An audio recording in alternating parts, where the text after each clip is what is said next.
Elif Shefak, Soufi mon amour, chapitre 25.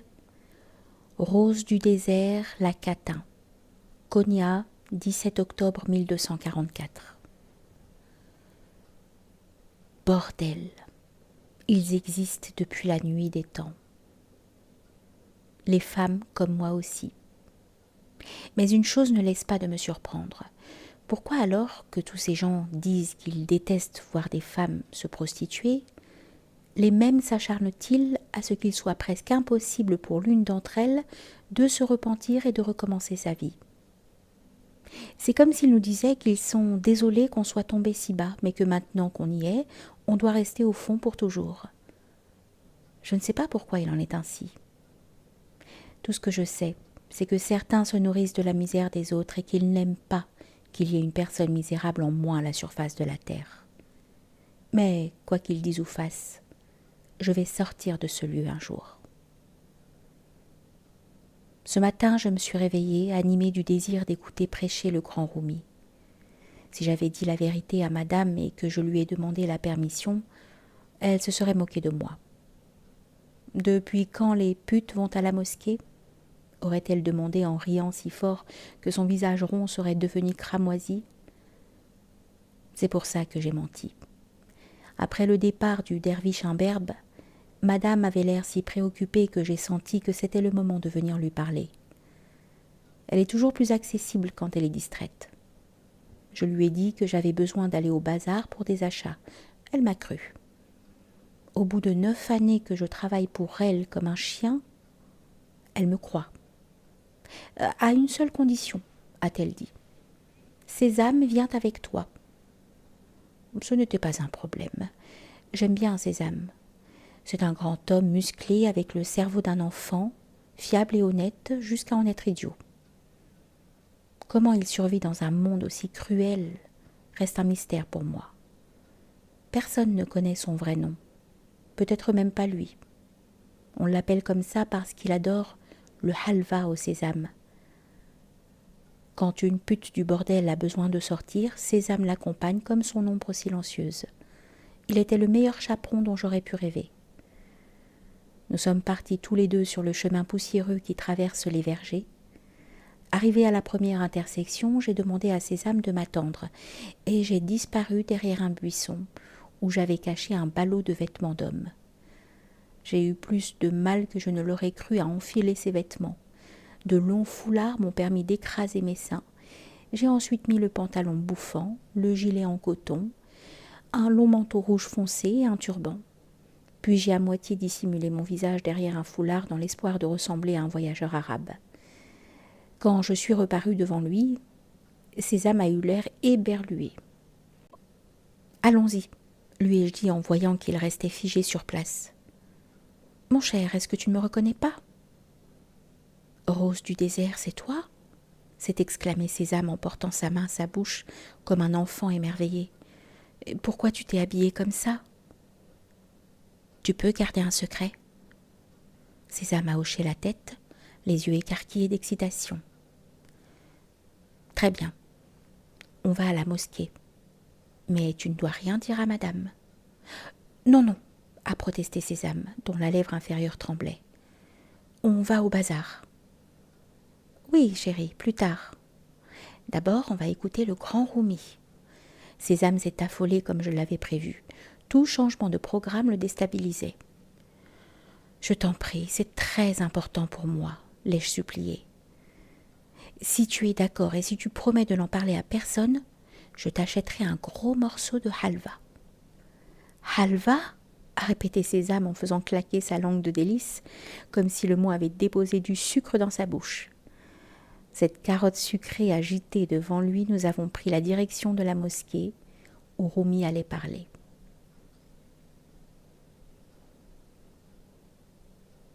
Je suis née dans un petit village près de Nicée. Ma mère me disait toujours « Tu es née au bon endroit, mais sous une mauvaise étoile, je le crains. » L'époque était dure, imprévisible. D'une année sur l'autre, rien n'était plus pareil. Il y a d'abord eu des rumeurs sur le retour des croisés. On a entendu des histoires terribles sur les atrocités qu'ils avaient commises à Constantinople, pillant les demeures, démolissant les icônes dans les chapelles et les églises. Puis on a craint une attaque des Seldjoukides.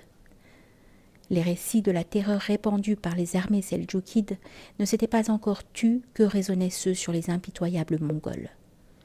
Le nom et le visage de l'ennemi changeaient, mais la peur d'être anéanti par des étrangers restait aussi ferme que la neige sur le mont Ida. Mes parents étaient boulangers et bons chrétiens. L'odeur du pain qui sort du four fait partie de mes premiers souvenirs. Nous n'étions pas riches. Même petite, je le savais, mais nous n'étions pas pauvres non plus. J'avais vu le regard fixe des pauvres quand ils venaient à la boulangerie mendier des miettes. Chaque soir avant de m'endormir, je remerciais le Seigneur de ne pas m'envoyer au lit le ventre vide. J'avais envie de parler à un ami, car à l'époque, Dieu était mon ami.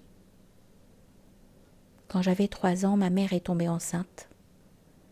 Quand j'y repense aujourd'hui, je soupçonne qu'elle avait fait plusieurs fausses couches avant ça, mais je ne savais encore rien de ces choses. J'étais si innocente que si quelqu'un m'avait demandé comment on faisait les bébés, j'aurais répondu que Dieu les modelait dans de la pâte douce et sucrée. Mais le bébé pain que Dieu avait pétri pour ma mère devait être énorme, car bientôt son ventre fut gonflé et dur. Ma mère était devenue si grosse qu'elle avait du mal à bouger. La sage-femme dit que son corps faisait de la rétention d'eau. Ça ne m'a pas semblé une mauvaise chose à moi. Ce que ni ma mère ni la sage-femme ne savaient, c'était qu'il n'y avait pas un bébé, mais 3. Tous des garçons. Mes frères se livraient bataille dans le corps de ma mère. Un des triplés avait étranglé son frère avec son cordon ombilical, et comme pour se venger, le bébé mort avait bloqué le passage, empêchant ainsi les autres de sortir. L'accouchement a duré 4 jours. Nuit et jour, nous avons entendu les cris de ma mère. Puis, nous ne l'avons plus entendu. Dans l'impossibilité de sauver ma mère, la sage-femme a fait de son mieux pour sauver mes frères. Elle a pris une paire de ciseaux et ouvert le ventre de maman. Mais en fin de compte, un seul bébé a survécu. C'est ainsi qu'est né mon frère. Jamais mon père ne lui a pardonné. Et quand on l'a baptisé, il n'a pas assisté à la cérémonie. Ma mère partie et mon père devenu un homme amer et solitaire, la vie n'a plus jamais été la même. Les choses se sont rapidement détériorées à la boulangerie. Nous avons perdu nos clients. Craignant de devenir pauvre et de devoir mendier un jour, j'ai pris l'habitude de cacher des petits pains sous mon lit où ils séchaient et rancissaient. Mais c'était mon frère qui souffrait le plus. Moi au moins j'avais été aimée et on avait bien pris soin de moi dans le passé. Jamais il n'a rien connu de tel. Ça me brisait le cœur de le voir si maltraité. Mais au fond j'étais soulagée, reconnaissante même, de ne pas être la cible de la fureur de mon père. J'aurais aimé pouvoir protéger mon frère. Tout aurait été différent alors, et je ne serais pas aujourd'hui pensionnaire d'un bordel de Konya.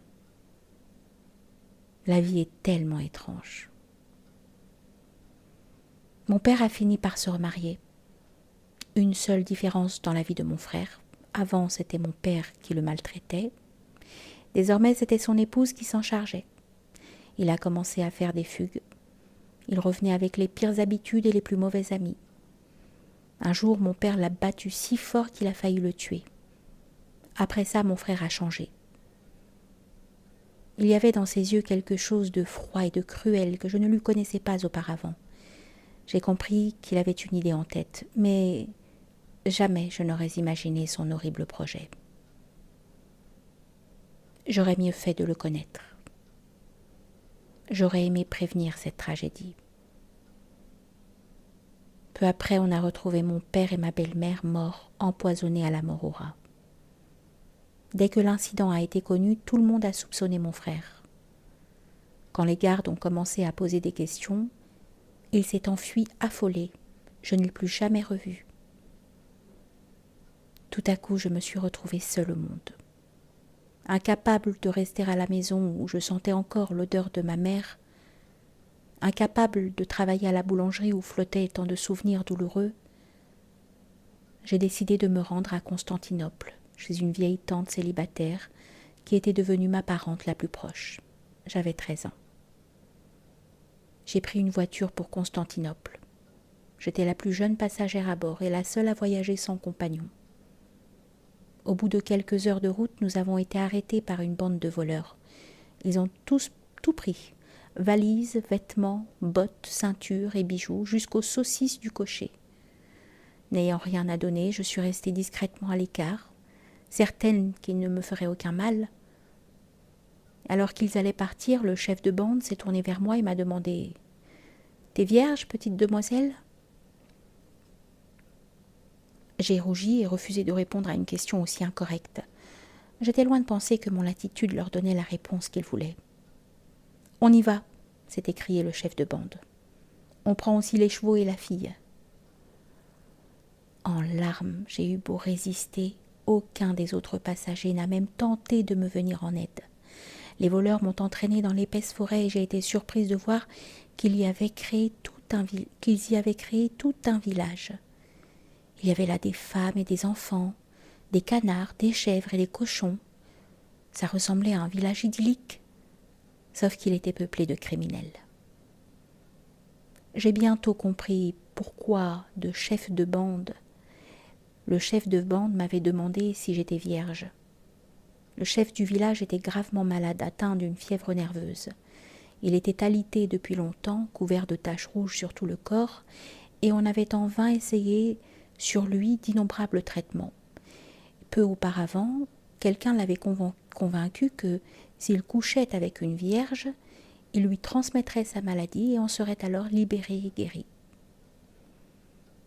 Il y a des moments de ma vie dont je ne veux pas me souvenir. Ma première fois dans la forêt est l'un d'entre eux. Aujourd'hui encore, chaque fois que ça me revient à l'esprit, je me concentre sur les pins, seulement sur les pins.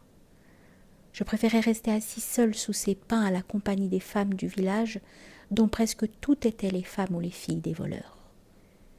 Il y avait aussi un certain nombre de prostituées venues là de leur plein gré. Je n'arrivais pas à comprendre pourquoi elles ne s'enfuyaient pas. Pour ma part, j'étais bien décidée à le faire. Des voitures traversaient la forêt, la plupart appartenant à des nobles. Pourquoi on ne les volait pas constituait un mystère pour moi, jusqu'à ce que je découvre que certains cochers achetaient les voleurs, ce qui leur donnait le loisir de voyager en toute sécurité. Dès que j'ai compris comment les choses fonctionnaient, j'ai passé mon propre contrat. J'ai supplié un cocher de me prendre dans sa voiture. Il m'a demandé beaucoup d'argent, alors qu'il savait que je n'en avais pas. Je l'ai donc payé de la seule manière que je connaissais désormais. Ce n'est qu'après être arrivé à Constantinople que j'ai saisi pourquoi les putes de la forêt ne s'enfuyaient jamais. La ville était pire encore. Elle était impitoyable. Jamais je n'ai cherché ma vieille tante. Maintenant que j'étais déchue, je savais qu'une dame comme elle ne voudrait pas de moi. J'étais seule. Il n'a pas fallu longtemps à la ville pour briser mon âme et gâcher mon corps. Je me suis retrouvée dans un tout autre monde. Un monde de méchanceté, de viol, de brutalité et de maladie.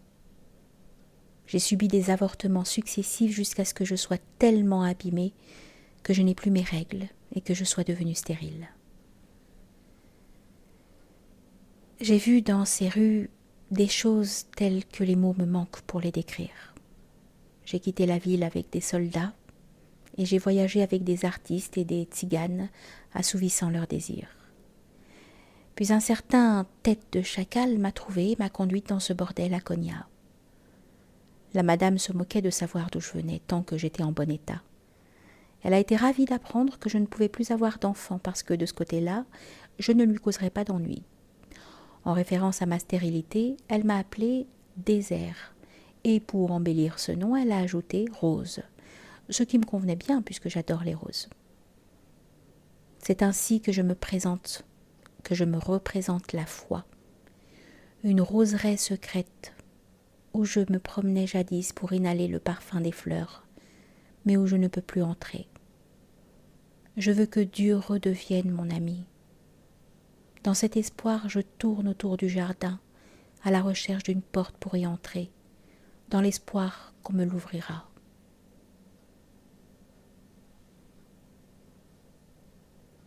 Quand Sésame et moi arrivions à la mosquée, je n'en crois pas mes yeux. Des hommes de tous âges et toutes conditions occupent chaque recoin, chaque emplacement jusqu'au fond normalement réservé aux femmes. Je suis sur le point de renoncer et de partir quand je remarque un mendiant qui laisse sa place et gagne la sortie. Je remercie ma bonne étoile et je me glisse à sa place, laissant Sésame dehors.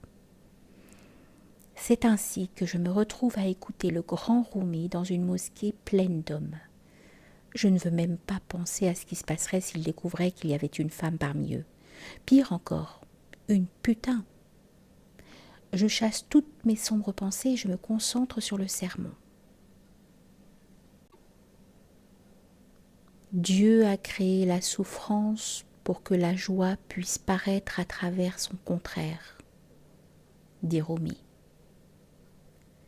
Les choses deviennent évidentes à travers leur contraire. Comme Dieu n'a pas de contraire, il reste caché. Tandis qu'il parle, la voix du prédicateur s'élève et enfle comme un torrent de montagne nourri de la fonte des neiges.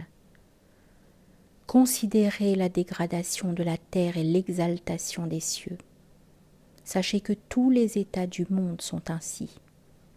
Inondations et sécheresse, guerre et paix.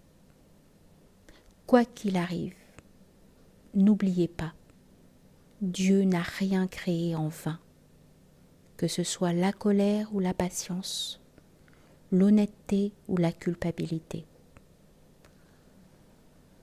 Assise là, je vois que tout sert un but. La grossesse de ma mère et la guerre dans son ventre, l'incurable solitude de mon frère, jusqu'au meurtre de mon père et de ma belle-mère, mes jours horribles dans la forêt, toutes les brutalités que j'ai vues dans les rues de Constantinople, tout a contribué à sa façon, à mon histoire. Derrière ces difficultés, il y a un projet plus vaste. Je ne peux le distinguer clairement, mais je le sens de tout mon cœur. À écouter Rumi dans la mosquée surpeuplée cet après-midi, je sens un nuage de tranquillité descendre sur moi, aussi délicieux et apaisant que l'image de ma mère en train de cuire du pain.